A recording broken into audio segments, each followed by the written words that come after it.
Welcome to our third edition of Discussions with Deuce podcast. I'm Shane Hildreth, VYPE Media CEO, and with me as always is Corey Deuce Warren. Welcome, world. What's going on? What's happening, Sugar? How you doing? Man, I am good. High school sports is back. The weather has changed. It is chilly.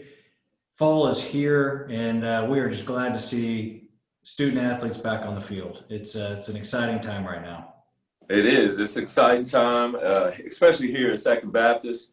You know, our football team is 3-1. We just beat one of our rivalries in LSA.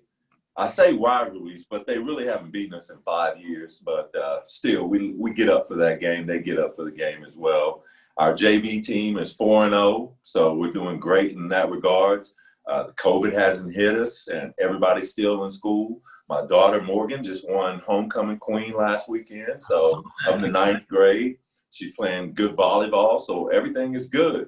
And I'm just happy to be in the presence of Jerome Howard here. He blessed us to come out and sit down and have a great discussion. If y'all didn't know, Jerome Howard is one of the foremost trainers, and now he's in Houston, but really in the United States, he's and Canada. Okay, international then. There you go. Once the COVID hits, you'll be Japan, Dubai, all over the world, right? God says the same. I'm just working. Hey, we're going to put that prayer out there and that blessing out there for Jerome. Absolutely. But Jerome, tell us a little bit about yourself. So how you guys doing? My name is Jerome Howard. I'm a native of Fort Lauderdale, Florida. I'm the founder of Dynamic Performance Development, which is a fitness company helping athletes maximize their potential through strength training, recovery, and mentorship. I was formerly Pittsburgh, Pennsylvania. We've now moved our headquarters here, and we're looking forward to helping develop athletes all around Houston. Now, how did you even get into training? I know you have a background at playing football at PV, linebacker, right? Yep. All-American, two-time All-American, right? All-American. Now, listen, you don't get to become a two-time All-American without blood, sweat, and tears. Now, there's a way you got to be an All-American. How is that? Man, it just goes back to one of my favorite sayings that my grandmother taught me when I was young. It was work as if it depends on you, and pray as if it depends on God. Wow, I like that. So it's just one of those things where. Wait a minute. I'll say it again. Say it again.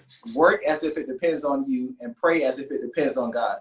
There you go. You know, I worked relentlessly. I did everything within my control. You know, I did what I like to call, I worked while I was in the waiting room, because we all have a set and ordained time for everything. So whenever God was ready for me to get those blessings and go out and maximize on the opportunity, I was prepared. Or as what some of your high school athletes, you may have heard your coach say, proper preparation prevents poor performance. Yes. So we're saying the same thing a different way, where I made sure that I did my part, so when the time came, I went out and excelled, and I played with confidence. Now, in Fort Lauderdale, that's a speed state, right? Yeah. Now, did you only play one sport of football, or did you play other sports? No, so contrary to popular belief, I actually wasn't fast, which is, and we'll discuss more of that later in the episode.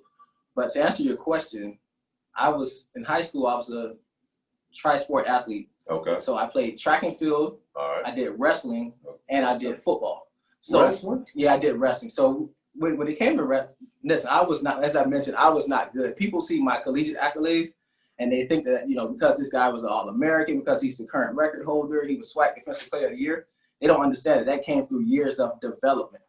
So in high school, I found myself in a great position where we had a large graduating class of seniors. Okay. So now it was time to be a linebacker, and we didn't have much to pick from, you know what I mean? Right. So my coaches, I was very weak, and my coaches would complain about me playing low.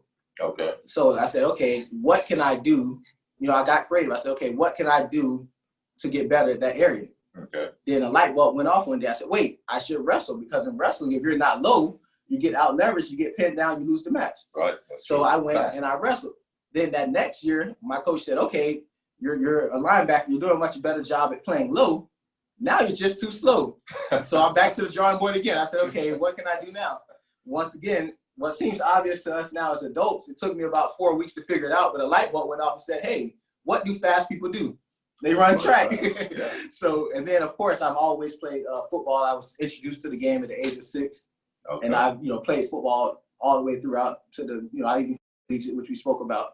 So football was always there, and the wrestling and the track were more of, let's just say, supplements to help advance my craft in football. Yeah. So a lot of you kids out there that may be watching right now, you heard Jerome say that he worked on his craft. Not only did he develop the position that he was playing, as meaning going back and wrestling to be able to get low and get leverage, but also his coaches, his mentors told him, hey, you need to get faster as well. So what did he do? Go back and ran track.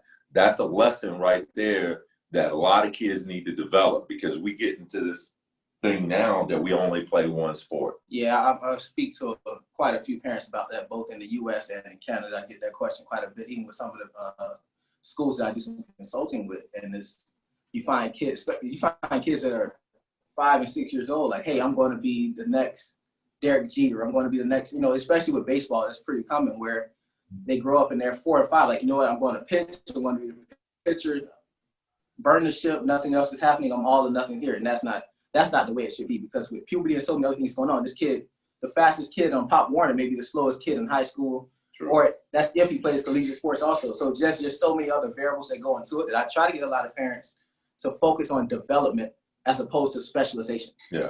And even for some of the younger guys who I do mentor, as for, getting away from athletics, as far as the real world, I feel like that's another thing also where people jump into. For example, let's say if a younger guy comes to me, he's in college, and he says, hey, I want to be a trainer. I tell him, listen, your first year or two, work with a ton of different populations, understand what your strengths and weaknesses are, develop your skill set, and then look for what you want to specialize in. Far too often, people say, I'm only going to work with athletes. But your skill set may be best at helping those in other areas. Right. You may be a phenomenal trainer for the general pop. You may be a phenomenal trainer for senior citizens. There's so many other ways to do things. So I just try to always get people to keep their mind open and focus more on development as opposed to specialization. That's a good word. And speaking of development, what got you into training per se? Because I know a lot of times people play their sport, and then after their sport or after their career in their sport, they're always looking for something else to do. But yet still they want to stay in their wheelhouse. What got you to go with training? Well, as I mentioned earlier, my story was quite unique. So in Pop Warner, I was bigger than most. Okay. So I was more of a chunkier kid, but still bigger than most other kids. So I can get away with poor technique, poor habits, just because of size. No one's really stronger. Then I got into high school and realized, because in South Florida, we don't have middle school. So you pay Pop Warner all the way up until 8th, 9th grade, and then you go to high school. So I got into high school and faced the harsh reality that just talent alone would no longer be suffice for this area. Right. So me just being the biggest kid on the team won't happen. Then I said, wait. So I would go to coach and say, hey, coach, my name is Jerome. I'm trying to play. Well, he's like, well, what can you do? He'll get me to move around and be like, okay, here's your analysis. You're not big. You're not strong. You're not fast, and you're short. So I'm like, okay, coach, what am I good at? Let's start there. What am I good at? So for me, I got into, I was always around athletics as a kid, just being introduced to the game very early on. And then I realized that I suck.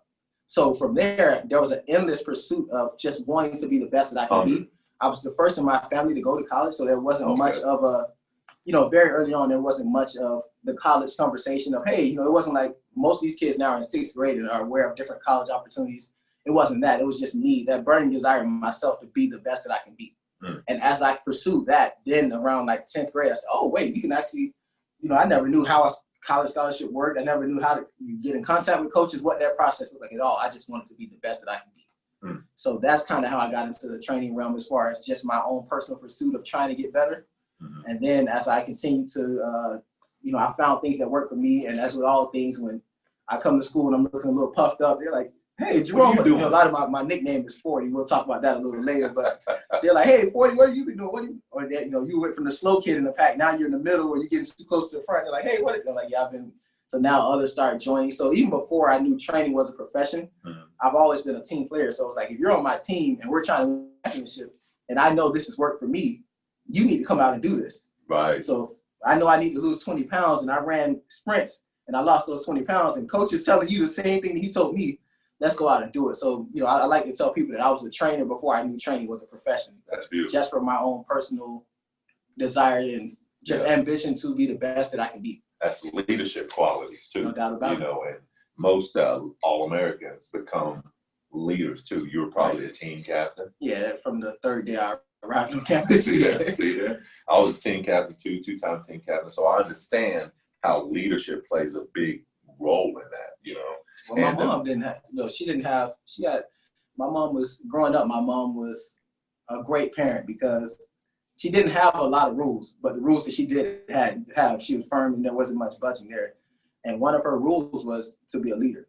Yeah, stuck on that. Yeah, because she had a lot of, she grew up where a lot of her friends made poor decisions or felt to peer pressure, different things like that. So she didn't have a lot of rules, but one of her rules were don't be a follower, think for yourself, be a great leader. Yeah, and in mentorship, and I know you and I are going to talk a little bit more about this as far as mentorship, right? Like with the Circle of Influence, the mentorship program that you have as well.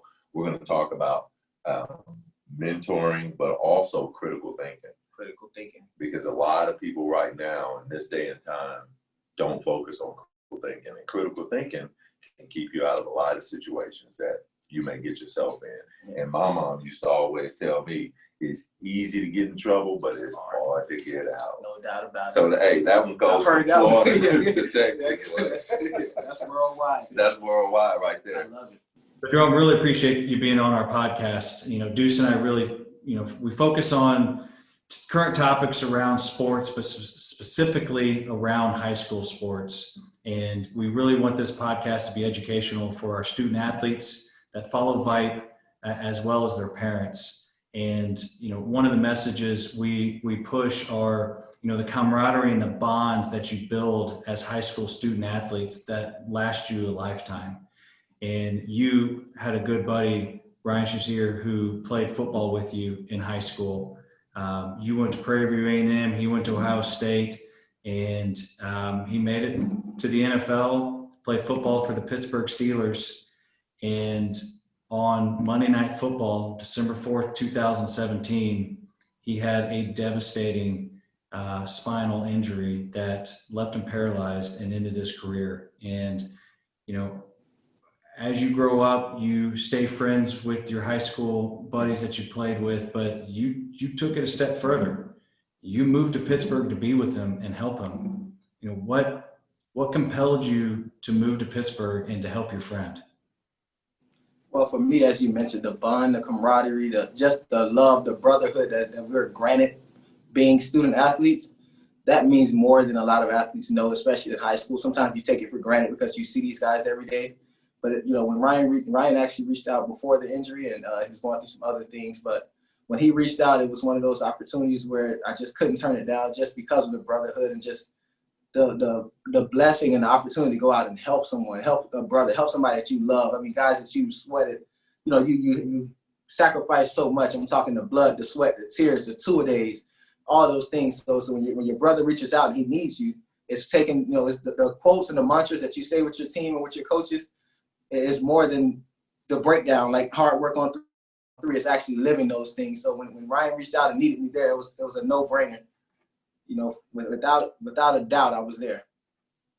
I was fortunate but unfortunate. Had a friend like that named Jermaine Alexander. When I was a junior in high school, he played safety, and as I do, safety is probably the best athlete on the team. Yeah. On the defensive side.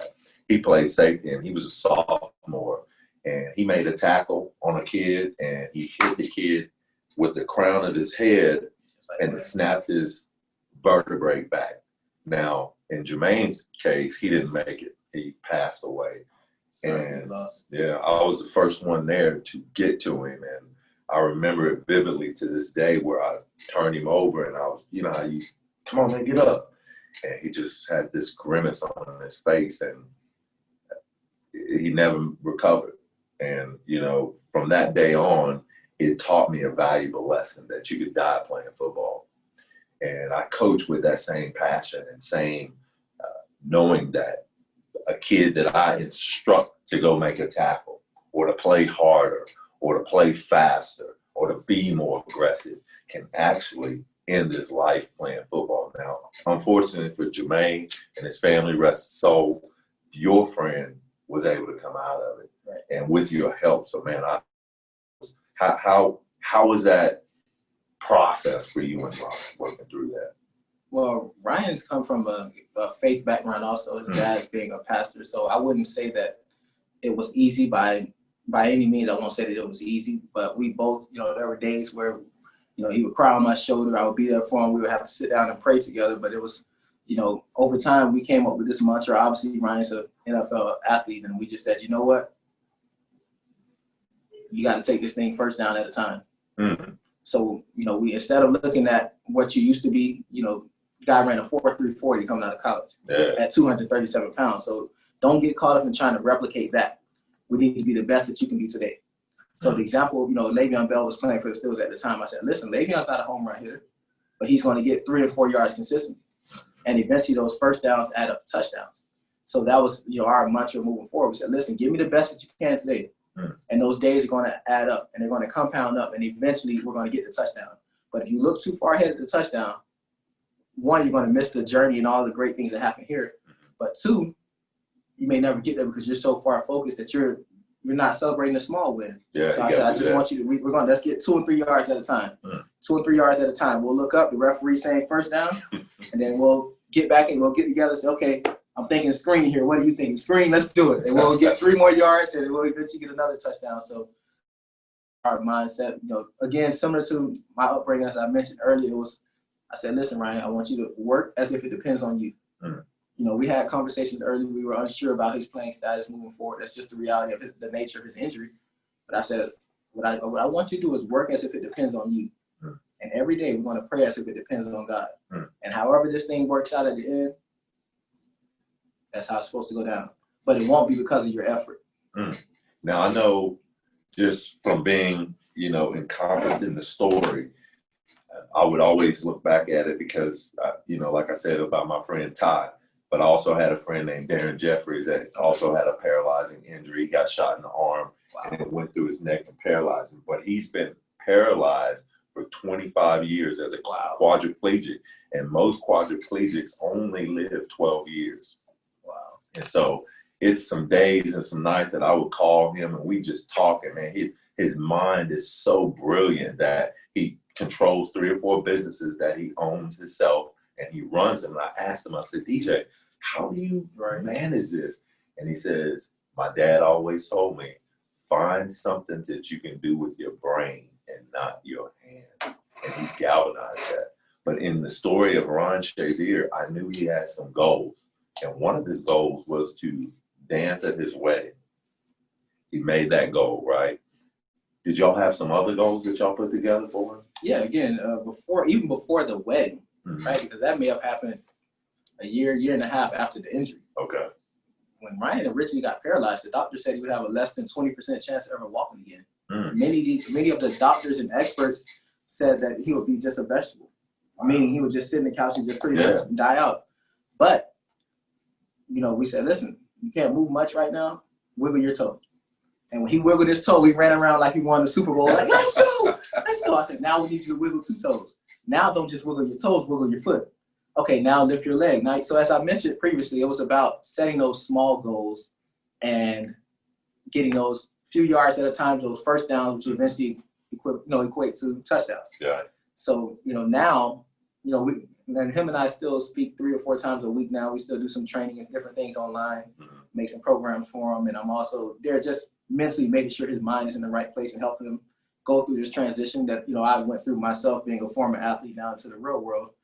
This is helping him transition to the next things. And he has some phenomenal things in the works. That's beautiful. I don't want to speak on too many of those things, but I tell you guys what, you'll be hearing his name a lot more in the next 15 months. Now, guaranteed. Now, speaking of things in the work, you're also an author? Yes. Wow. Of my first book, one of many to come. Now, as you grow up playing sports, that you always had this in the back of your mind, hey, one day I'm going to be an author, or did somebody put this in front of you? How did that work out? And what's the name of the book? Okay, so the name of the book is titled So Now What? And the author is myself, Jerome Howard. And to answer your first question, no, I did not think about being an author. I grew up in the inner city of Fort Lauderdale. So often I thought to the limits of my exposure. Okay, so a lot of people out there. Yeah, many people, and just from the hood, for lack of better words, you don't think about reading. You're trying to escape and survive so many other circumstances and things going on. So it was more of, as I got older, similar to athletics, I realized that I'm missing a notch here, I'm missing a notch there. I said, okay, these people that are successful, what are they doing that I'm not doing? And I realized that everybody I knew that was successful read. So I said, okay, I'm going to go start reading. And then as I gained so much throughout books, I said, okay. Then I started, what really struck for me was myself not making it.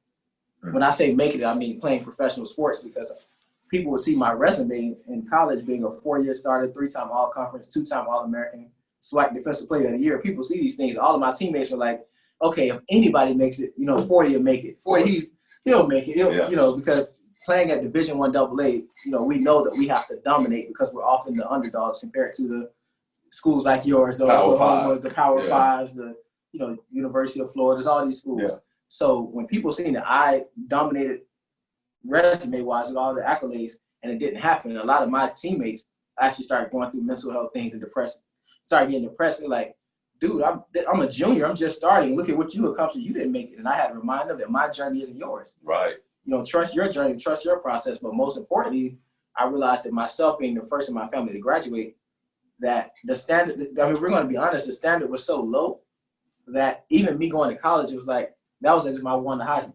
Yeah. So now I was trying to figure a lot of things out there, but all of my family would say, hey, just get a degree, get a degree, get a degree. And I said, okay, I got my degree.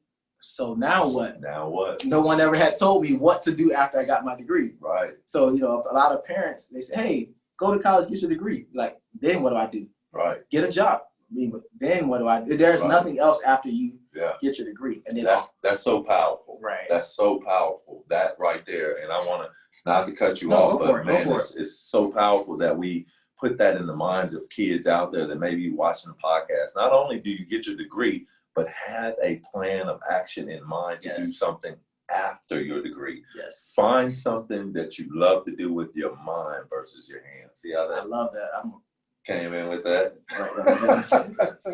But no, so the perfect thing. So you came back and you said, I'm going to find something that I love to do. And you started writing. Yep. So that was, And the big thing was I realized that, again, that light bulb always goes off a little late for me, but I realized that, wow, like I really have a lot of impact and influence.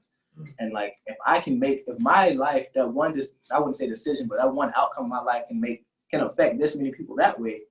Imagine how many other people are also going through that. Because like most of us, I don't really like talking about myself, putting myself out there, sharing my experiences. But then I took a step back and said, well, what if I've had teammates call me, I won't say their names, but I had guys call me like, dude, that talk we had last night stopped me from killing myself. And I said, wow, my story is impactful. I have to share this with people because there are so many other people, not only at my school, my institution, but internationally going through these same issues. No doubt. So that's why I wanted to write that book, to help people deal with life transitions. We're all, unfortunately, life is full of transitions. We all go through things. And we all find ourselves questioning, like, so now what? Even with the pandemic right now, many of us, like, wow, so now what? Do I play football? Like, I only have 4 games, depending on where you are. Yeah. Do I go to college? Do I take up a trade? My company's doing budget cuts. Do I take the pay cut? Do I try to go somewhere? That's just life. It's full of, life is inevitable. It's full of changes. And, transitions are a part of life. So it's like, what do I do next? So now what? Yeah, I like that. Pick up Jerome Howard's book.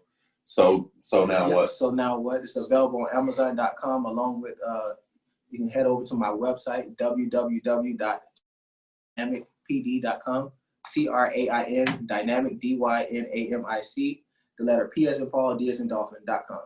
And we're so blessed that now the state of Texas is full of trainers. I train myself, but to have a trainer with the holistic, talk a little bit about the holistic background and how you implement holistic training into the DPD.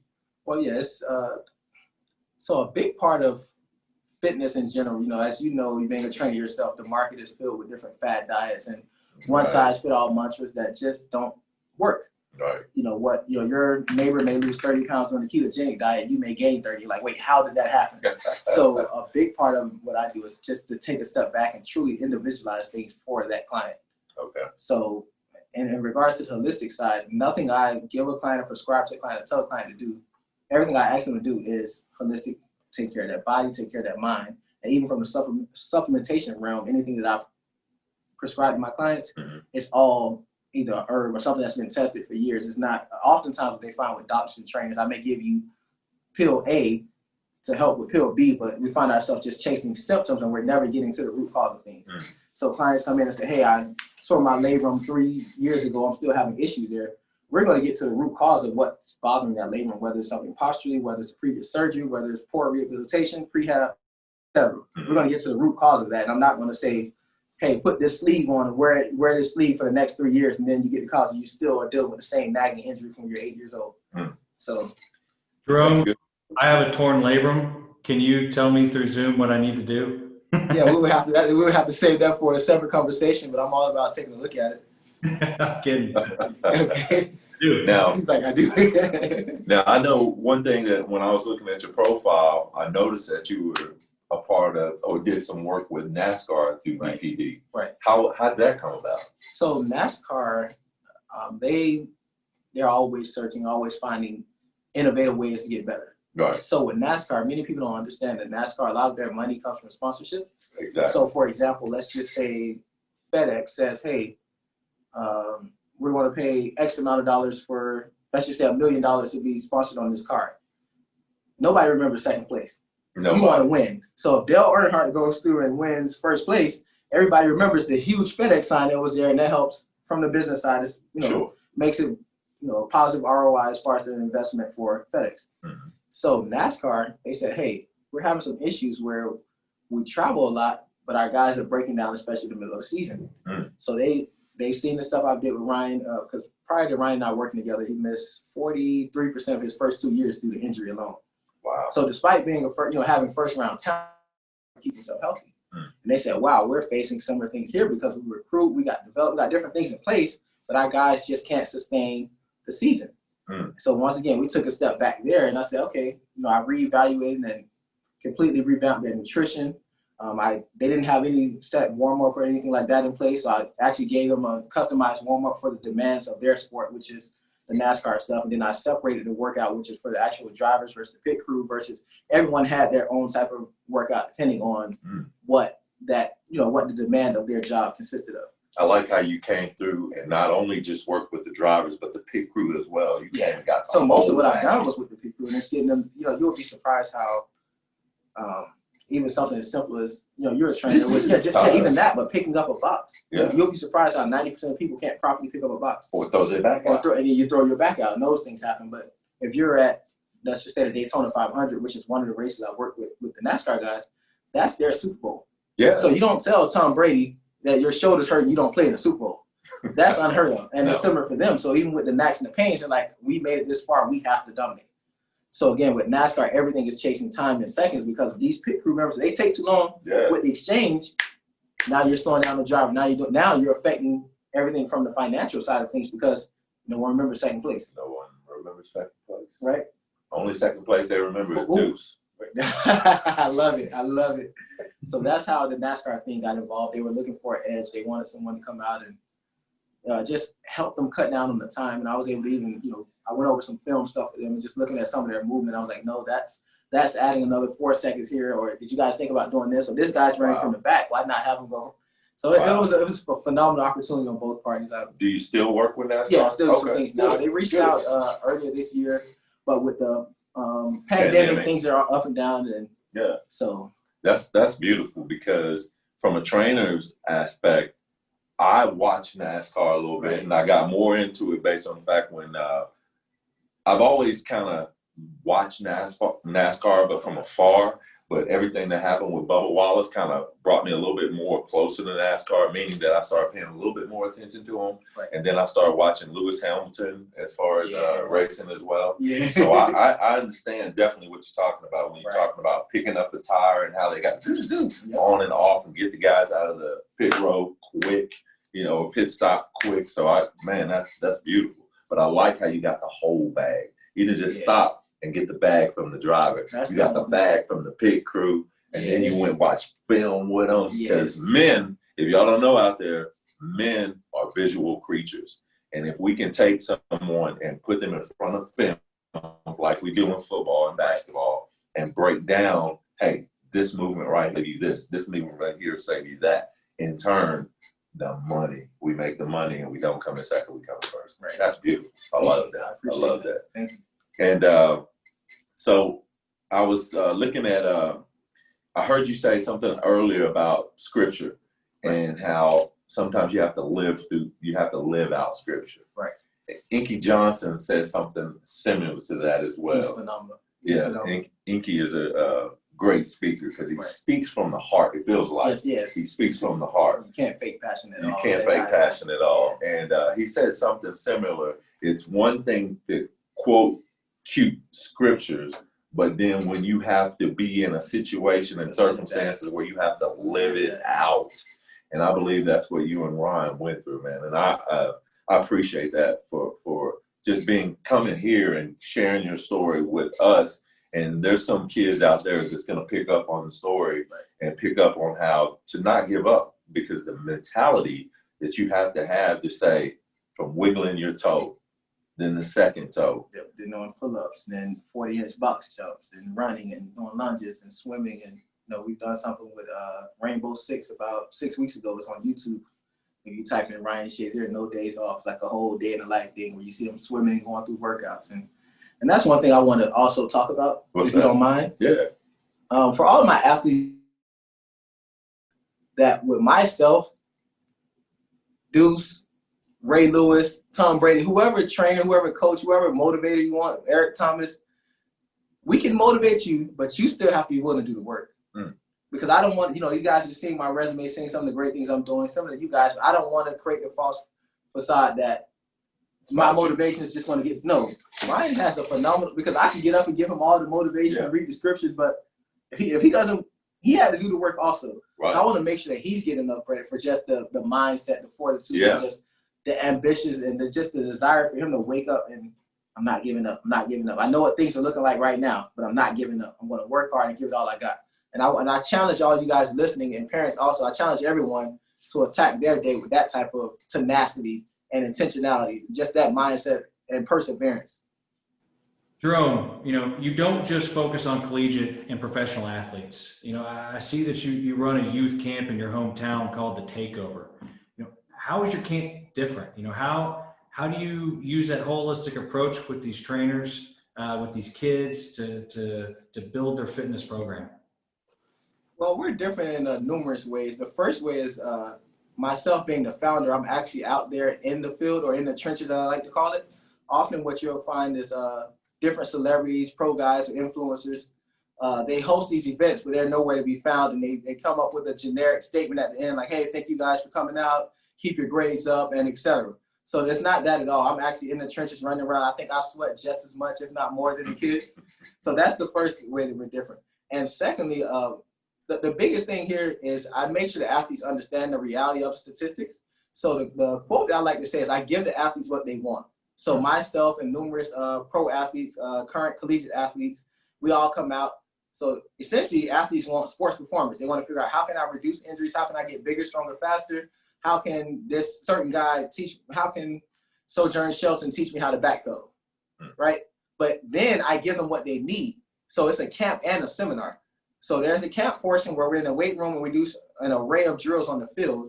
And then we head over to the auditorium, and now we have a seminar, which then I bring down an array of professions ranging from like myself, current and former NFL athletes, educators. We bring down private chefs. We link up with the local police officers and fire department. We bring down celebrity barbers, private chefs, bring down financial advisors. My big thing is I want to prepare them for what that next step looks like. Because even if you do make it pro, statistically, speaking of the NFL, you're only going to play 2.5 to 3 years. Not to mention, statistically, 99% of athletes don't make it pro. Meaning you have a better chance of winning the lottery than you do. Give you what you need. I don't want to be the Debbie Downer and don't let you enjoy your. Yeah, we're going to help you get bigger, stronger, faster. So I'm sorry, I'm going to give you what you want, which is getting you bigger, stronger, faster. But I'm going to give you what you need, which is a wide array of exposure to various career sources, because most of you guys, in fact, all of you guys are going to be regular people, as you like to call it, or your general population far longer than you'll be athletes. No doubt. Great. And us with Circle of Influence, we'll be more than happy, and VYPE will jump on anytime you want to do the camp.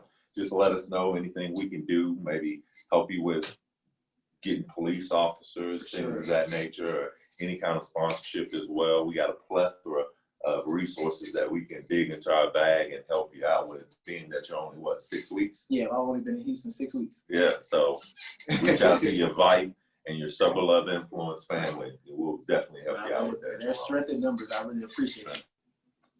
What do you have going on next? I have quite a few things going on. So I'm actually preparing to write a second book. I haven't quite figured out the release date yet, but that's one thing I'm thinking about doing. Right now, I'm looking for elite athletes to continue to help develop their craft in Houston. I have quite a few of them, a bunch of emails I need to respond to, but that's the main thing now, is getting ready for what I like to call phase 3, which is the off season for many of these sports and people looking to develop their craft. Yeah. And besides that, just taking things one day at a time. Well, first down after first down. Well, Jerome, I truly appreciate you coming on and being a part of Discussions with Deuce, podcast number 3, and you're a forerunner in what you do with DPD. I appreciate the message that you are giving to our kids out there for VYPE Media as well. You know, on the second book or before the second book, you're more than welcome to come back at any particular point in time. A lot of kids out there are going to be calling you and buzzing you to get out there and train them. So anytime you need to come to Second Baptist and possibly train some kids as well, you're more than welcome to do so. Hit me up. Shane, thank you for coming out and hosting once again. Absolutely, Jerome. We really appreciate it. And, you know, for our VYPE fans, I hope you were listening, right? Holistic approach to training, do the work, use your brain. And what I love, you can't fake passion. Can't fake passion. Can't fake it. Yeah. So I can't thank you enough, gentlemen. No problem. Thank you for having me. Once again, Discussions with Deuce. I'm Deuce, Jerome Howard, Shane Hildreth behind the screen. Thank y'all for tuning in. Thank you, guys. Have a great day.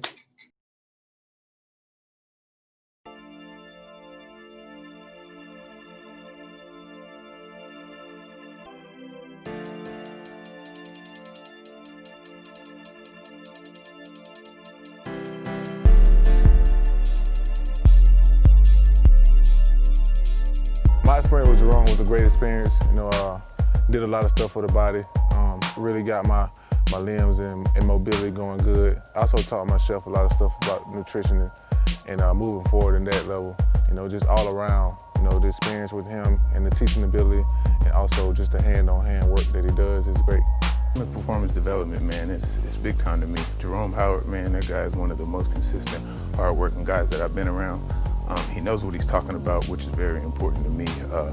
He works with a bunch of our guys. One thing about him, those guys get better. This is Ryan Shazier from the Pittsburgh Steelers, 2-time Pro Bowler. I just want to talk to you guys about DPD and Jerome Howard, the founder and owner of DPD. Honestly, I feel like DPD and Jerome Howard do the best they can and represent maximizing yourself and maximizing your performance. They constantly help you be the best player you can be, to be the best performer you can be, also help you with your nutrition, help you with your strength, and also help you with your rehab. DPD has really helped me find the keys to success when it came into the football season for me. I'm already a hard worker, but when it came to DPD and the push that they had on me, and also the drive for success that they wanted to see me succeed with as bad as they wanted to succeed, I really felt like it helped me a lot.